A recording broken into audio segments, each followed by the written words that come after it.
तो चलिए आज बात करते हैं गैबोन की। एक ऐसा देश जो एक अजीब सी पहेली है।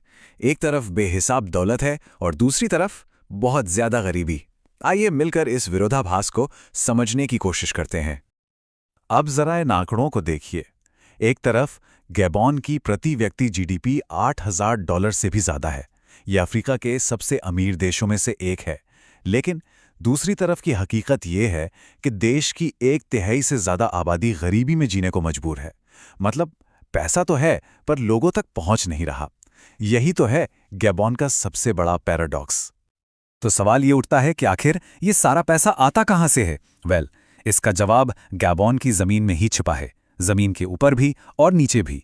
चलिए पता लगाते हैं कि इस देश के पास कौन कौन से खजाने हैं।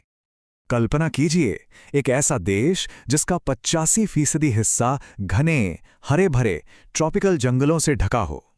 ये जंगल सिर्फ खूबसूरत ही नहीं है, बल्कि ये लकड़ी और अनगिनत प्राकृतिक संसाधनों का एक जीता जागता खजाना भी है।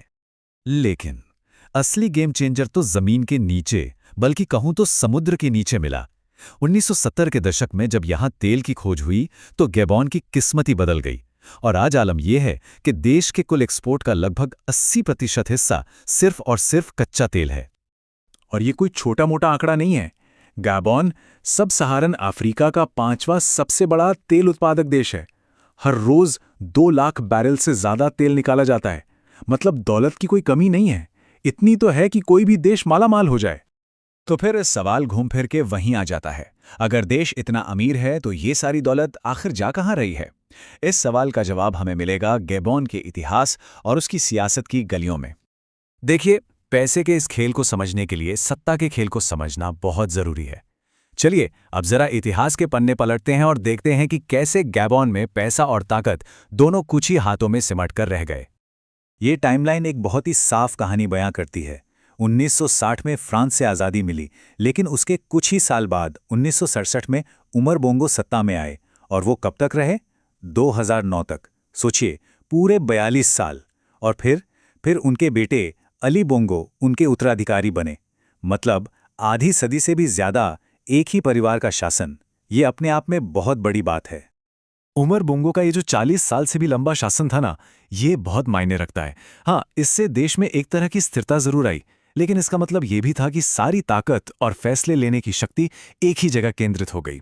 और सबसे जरूरी बात, ये वही दौर था जब देश को तेल का खजाना मिला था और उस खजाने पर कब्जा भी इसी सत्ता का रहा। लेकिन रुकिए, गैबोन की कहानी सिर्फ तेल और सियासत की नहीं है। इस कहानी में यहाँ के लोगों, उनकी कला और उनकी संस्कृति के भी बहुत गहरे और खूबसूरत रंग हैं। चलिए अब राजनीति से परे हटकर इन लोगों को जानते हैं। आपको जानकर हैरानी होगी कि गैबोन में 40 से ज्यादा अलग अलग समुदाय एक साथ रहते हैं।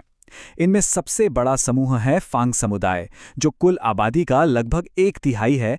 इनके अलावा बातेके, कोटा और भी कई सारे समूह हैं, और ये सब मिलकर गैबोन की एक अनोखी सांस्कृतिक पहचान बनाते हैं। गैबोन की संस्कृति की पहचान कई चीजों से है। एक तरफ यहाँ के पारंपरिक समारोहों में इस्तेमाल होने वाले लकड़ी के जटिल और खूबसूरत मुखौटे हैं, जो दुनिया भर में मशहूर हैं। साहित्य की बात करें तो जॉर्जेस रावीरी जैसे बड़े नाम सामने आते हैं।